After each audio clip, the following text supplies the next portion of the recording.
आज देश की बागडोर एक ऐसे इंसान के हाथ में है जो अपनी पत्नी की जिम्मेवारी ना उठाया हो, वो देश की जिम्मेवारी उठाएगा। आज देश की बागडोर एक ऐसे हाथ में है जो कहता है कि पीएफआई के नाम में भी इंडिया है।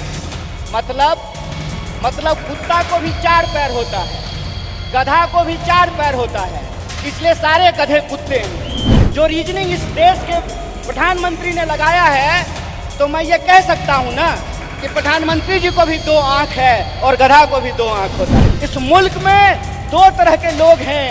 एक वो लोग हैं जो नफरत फैलाते हैं, एक वो लोग हैं जो इंसान को आपस में बांटते हैं, एक वो लोग हैं जो ऊंच नीच करते हैं, एक वो लोग हैं जो इंसान को लड़ा करके इस देश की शक्ति को कमजोर करते हैं।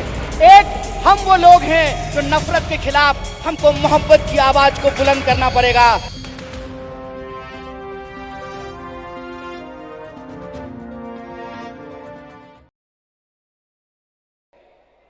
हमारे पास कुछ अलग कहने के लिए नहीं है, कुछ अलग बोलने के लिए नहीं है, लेकिन मैं 2 महत्वपूर्ण बात आपसे करना चाहता हूं। पहली बात तो ये कि मैं नहीं समझता हूं कि ये मंच सिर्फ और सिर्फ आरएसएस और बीजेपी को कोसने के लिए है। ये मंच सिर्फ और सिर्फ मोदी जी क्या कर रहे हैं इसके बारे में बताने की है, क्योंकि वो तो आप सब लोग जानते हैं।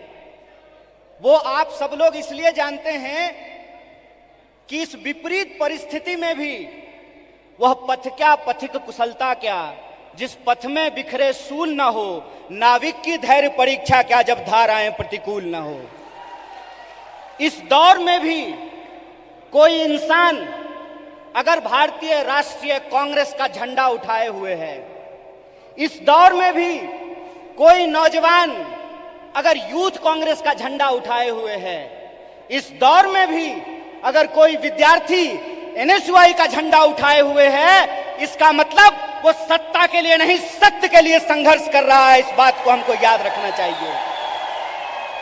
इसलिए बीजेपी क्या है, मोदी जी क्या हैं, आरएसएस क्या है, मैं इन चीजों पे अपना वक्त जाया नहीं करना चाहता हूं, क्योंकि हमारे वरिष्ठ नेताओं ने, हमारे वरिष्ठ साथियों ने, हमारे वरिष्ठ कार्यकर्ताओं ने इस बात को बखूबी समझा दिया है।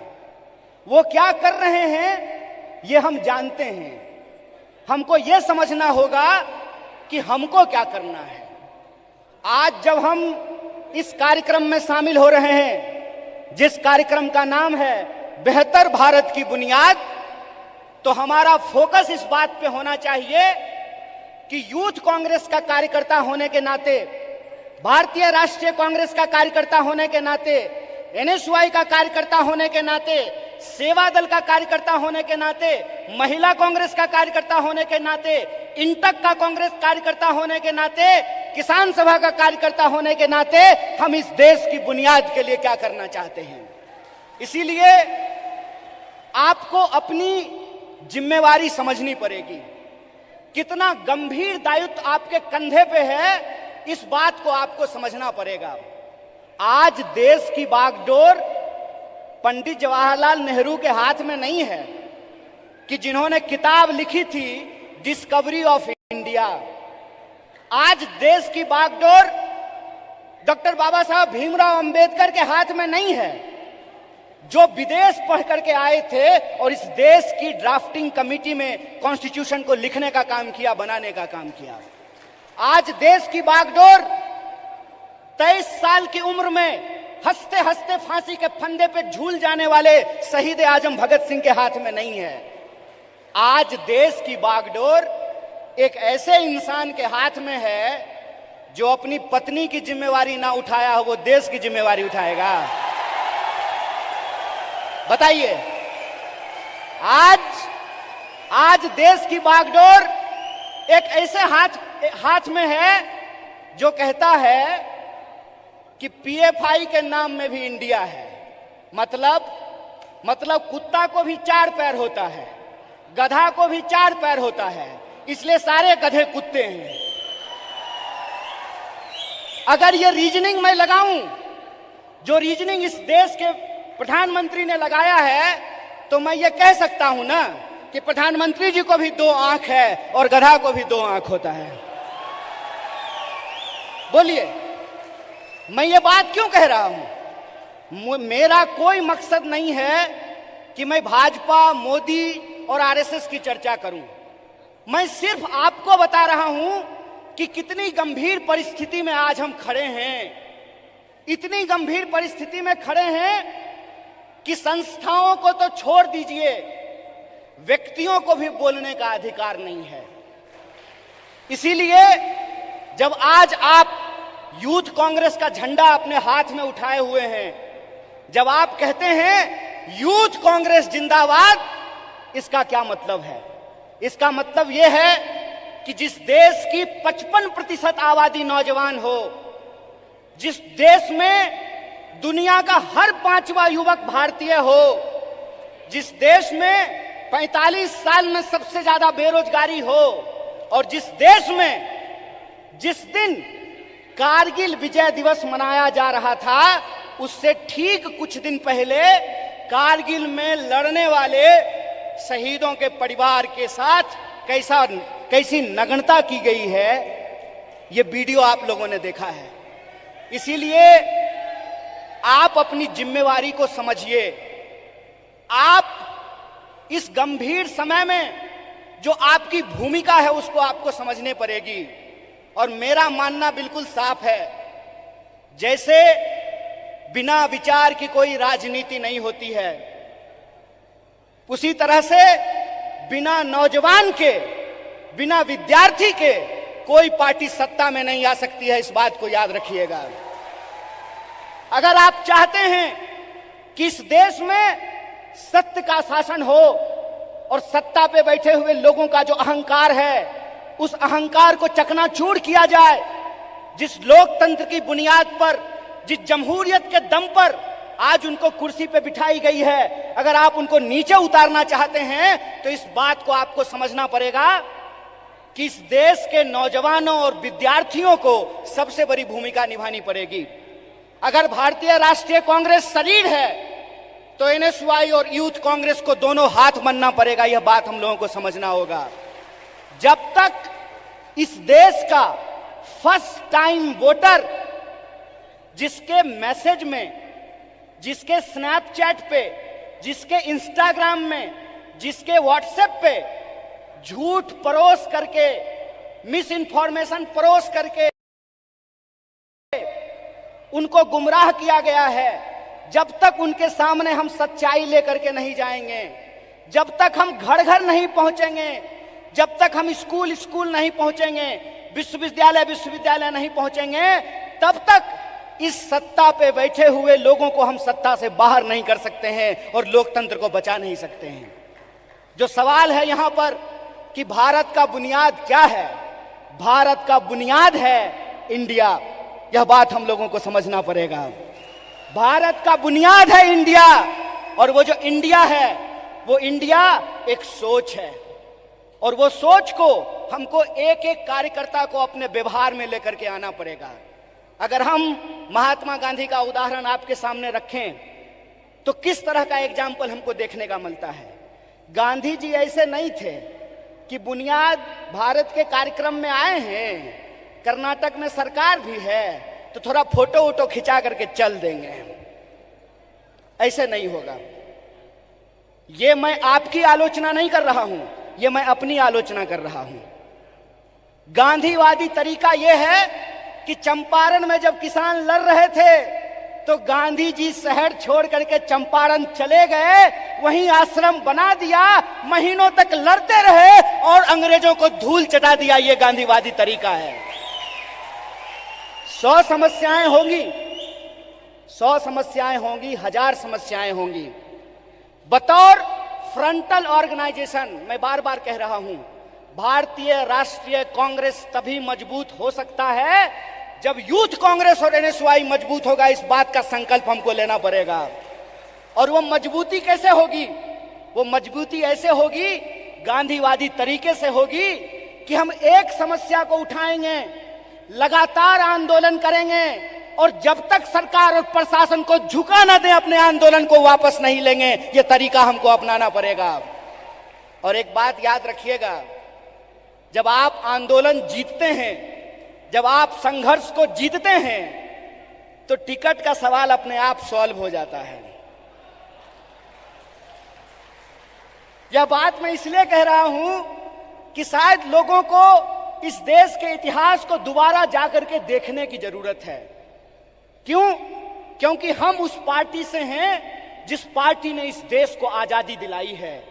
अभी कलाकार ने आजादी की बात की, हाथों की आजादी की बात की, देश की आजादी की बात की, तो एक एक भारतीय राष्ट्रीय कांग्रेस के कार्यकर्ता को गर्व से यह बात कहनी चाहिए कि हम वो लोग हैं जो इस देश को आजादी दिलाए हैं और आजाद देश में आजादी को बचाएंगे भी। इस बात को हमको याद रखना है।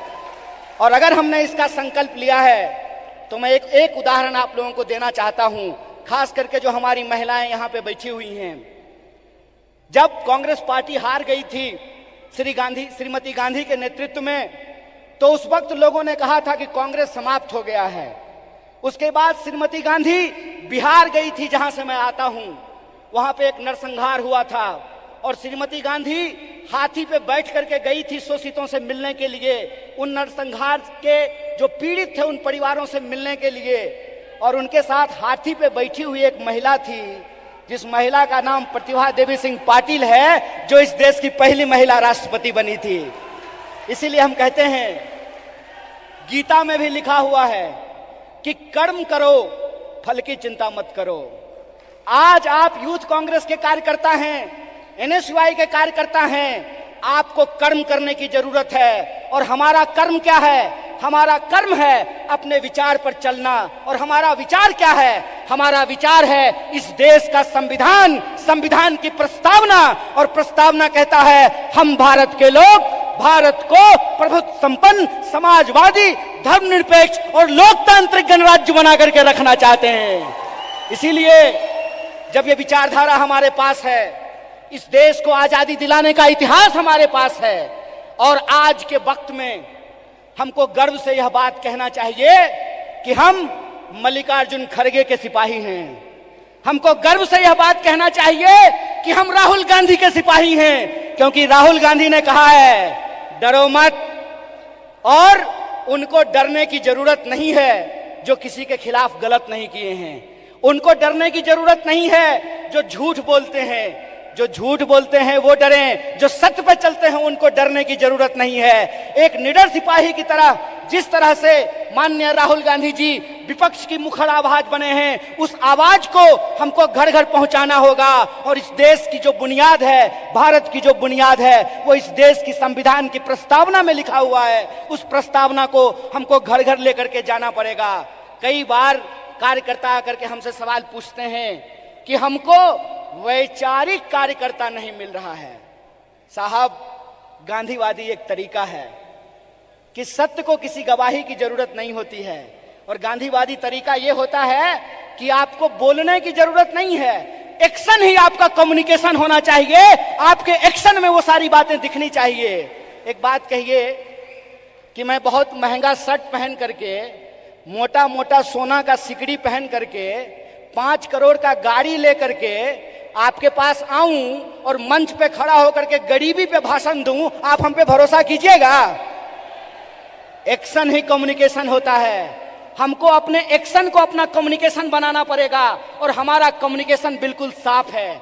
हमारा कम्युनिकेशन बिल्कुल साफ है कि यह देश सबका था, सबका है और सबका रहेगा। यह हमारा संकल्प है। हमारा संकल्प है कि इस देश में पैदा होने वाला कोई भी व्यक्ति, चाहे उसकी जाति कुछ भी हो, इस देश में पैदा होने वाला कोई भी इंसान, चाहे उसका लिंग कुछ भी हो, इस देश में पैदा होने वाला कोई भी मनुष्य, चाहे उसका धर्म कुछ भी हो, वो इस देश का नागरिक है। और नागरिक होने का मतलब होता है कि राजा का बेटा राजा नहीं बनेगा। लोकतंत्र में वोट से तय होगा कि हमारा शासक कौन बनेगा। और यह जो लोकतंत्र है, यह लोकतंत्र ही भारत की बुनियाद है। ये लोकतंत्र ही भारत की बुनियाद है और इसी लोकतंत्र को बचाने का काम यूथ कांग्रेस के एक एक कार्यकर्ताओं को करना पड़ेगा। हम जो झंडा अपने कंधे पे लिए हैं, यह झंडा सिर्फ एमपी एमएलए बनने के लिए नहीं है, यह झंडा इस देश की आजादी को बचाने के लिए। इस बात को याद रखिएगा। इस देश में दो तरह के लोगों के बीच लड़ाइयां हो रही है। इस मुल्क में दो तरह के लोग हैं। एक वो लोग हैं जो नफरत फैलाते हैं, एक वो लोग हैं जो इंसान को आपस में बांटते हैं, एक वो लोग हैं जो ऊंच नीच करते हैं, एक वो लोग हैं जो इंसान को लड़ा करके इस देश की शक्ति को कमजोर करते हैं।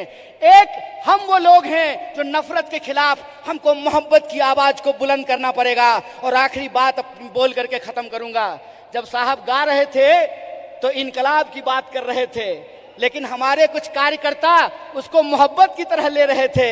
तो आखिरी बात बोल करके खत्म करूंगा कि जो नौजवान इश्क नहीं करता वो इनकलाब भी नहीं कर सकता है। जो इंसान मोहब्बत नहीं कर सकता वो परिवर्तन भी नहीं कर सकता है। हम इश्क करेंगे, नफरत को हराएंगे, संविधान की आवाज को बुलंद करके इनकलाब लेकर के आएंगे और हम उस रास्ते पे चलेंगे जिस रास्ते पे महात्मा गांधी ने चला और एकता का संदेश दिया। हम उस रास्ते पे चलेंगे जिस पर पंडित जवाहरलाल नेहरू ने चला और साहस का परिचय दिया।